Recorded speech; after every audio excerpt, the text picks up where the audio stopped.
একটি গুরুত্বপূর্ণ অঙ্ক নিয়ে আলোচনা করব। অঙ্কটা হচ্ছে 3টি মৌলিক সংখ্যার যোগফল হচ্ছে 100। যদি তাদের মধ্যে একটি অন্য একটি সংখ্যা থেকে 24 বেশি হয়, তাহলে অন্য সংখ্যাগুলির একটি কত? মানে একটি সংখ্যা এবং অন্যটি তার থেকে 24 বেশি, আর এবং আরেকটি সংখ্যা আছে, টোটাল 3টি সংখ্যা। তো বলেছে যে বাদবাকি দুটি সংখ্যাগুলির মধ্যে আরেকটি কোনটি। তো অঙ্কটা আমি করেছি, তো আপনাদের বোঝাচ্ছি। ধরা যাক 3টি মৌলিক সংখ্যা আছে। আমরা ধরে নিলাম একটি সংখ্যা এক্স, আর বলেই দিয়েছে যে অন্য একটি 24 থেকে বেশি, তাহলে আমরা ধরতে পারি একটি যদি এক্স ধরি, তাহলে অপরটি ধরতে পারি আমরা এক্স প্লাস 24, ও আরেকটা সংখ্যা আমরা ধরে নিলাম ওয়াই। তাহলে তিনটেরই যোগফল মানে এক্স প্লাস 24 প্লাস ওয়াই, এর যোগফল 100। এবার আমরা কি করতে পারি, 2x প্লাস ওয়াই 76, 100 থেকে 24কে বিয়োগ করে দিয়ে। আচ্ছা, 2x একটি জোড় সংখ্যা, কারণ 2-এর সাথে গুণ হলে সংখ্যাগুলি জোড় হবে। এটা আমি কেন লিখলাম? কারণ হচ্ছে 2-এর সাথে আপনি যাই যোগ করবেন, আপনি যদি অড নাম্বার মানে 3ও গুণ করেন, মানে 2x এর জায়গায় যদি আপনি 3 বসান, তাহলে 3 দুগুণী 6 হচ্ছে, সেটা তো জোড় সংখ্যাই হলো। এবং আপনি যদি দেখেন যে এখানে যদি আপনি জোড় সংখ্যা বা ইভেন নাম্বার বসান, যদি আপনি 4 বসিয়ে দেখেন, 4 দুগুণী 8, তাও সেটা ইভেন নাম্বারই হচ্ছে, মানে জোড় সংখ্যা হচ্ছে।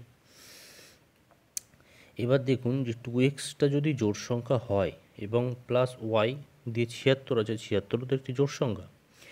জোড়ের সাথে জোড় যোগ করলেই কিন্তু জোড় সংখ্যা আসে, মানে ইভেন প্লাস ইভেন যোগ করলেই কিন্তু জোড় সংখ্যা আছে। তাহলে সুতরাং আমরা এটা ধরেই নেব যে 2x তো জোড় সংখ্যাই, এবং এই যে ওয়াইটা আছে, ওয়াইটাও কিন্তু জোড় সংখ্যাই।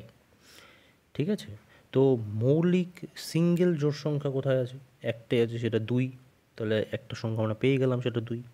তাহলে 2x প্লাস 2 ইকুয়াল টু 76। তাহলে এক্স এখান থেকে বেরোচ্ছে 37। তাহলে একটি সংখ্যা হচ্ছে 2, মানে তিনটি মৌলিক সংখ্যার মধ্যে একটি মৌলিক সংখ্যা হচ্ছে 2, অপরটি হচ্ছে 37।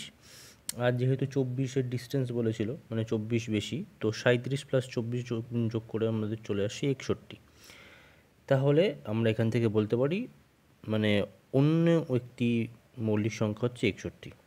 আচ্ছা, এখানে একটা প্রশ্ন আসতে পারে যে লাস্টের লাইনটায়, তাহলে অন্য সংখ্যাগুলির একটি কত? তাহলে অন্য সংখ্যাগুলি মানে কি? একটি সংখ্যা এবং যেটার থেকে 24 বেশি, অন্য সংখ্যাগুলির মধ্যে একটি।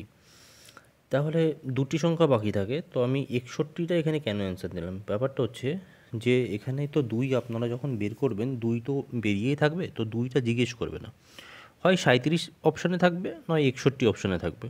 তো যেটাই অপশানে থাকবে আপনারা সেটাতেই ক্লিক করবেন। Thank you.